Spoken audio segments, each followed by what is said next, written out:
Taking kids to Oktoberfest. What changed after our fourth trip?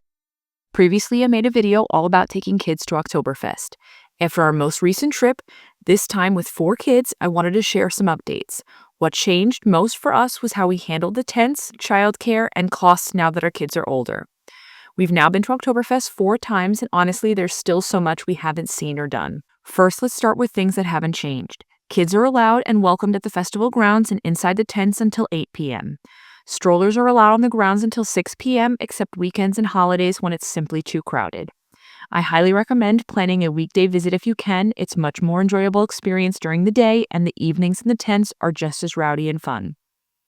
This time around, we didn't bring the kids into the tents.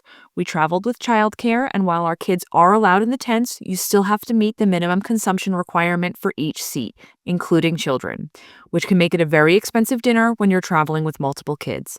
That decision led us to rethink how we approached evening reservations, which is something I really think is important to understand if you're attending Oktoberfest with kids.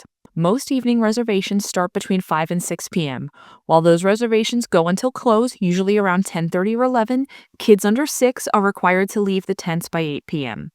In every year that we've attended with young kids, this rule has been enforced.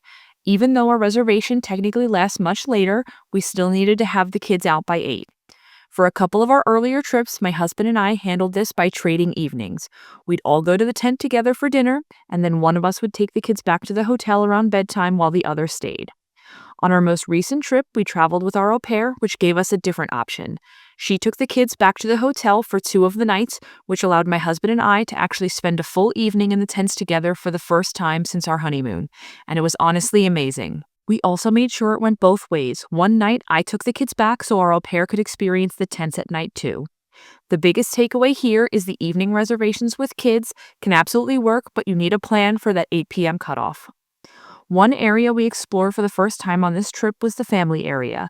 I had only briefly seen it on past trips, and while I can't fully confirm whether the bathrooms have changing tables, we typically just use the stroller for diaper changes when needed. One thing that surprises a lot of people is that Oktoberfest runs mostly on cash. Between food, games, and rides for the kids, we easily spent a few $100s over about 2 days. Even though kids can only be inside the tents until 8, they're allowed to stay on the festival grounds for food, games, and rides until closing.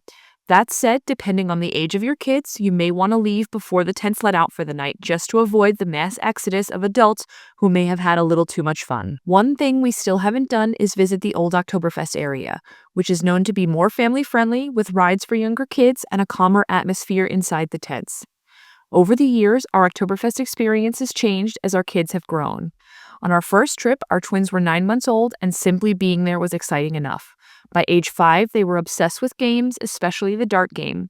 And at 7, they were all about the rides, even the tall, fast, and scary ones. Oktoberfest truly is for all ages, including kids, and it's something our children regularly ask, when are we going back? Please like and subscribe to follow along for more.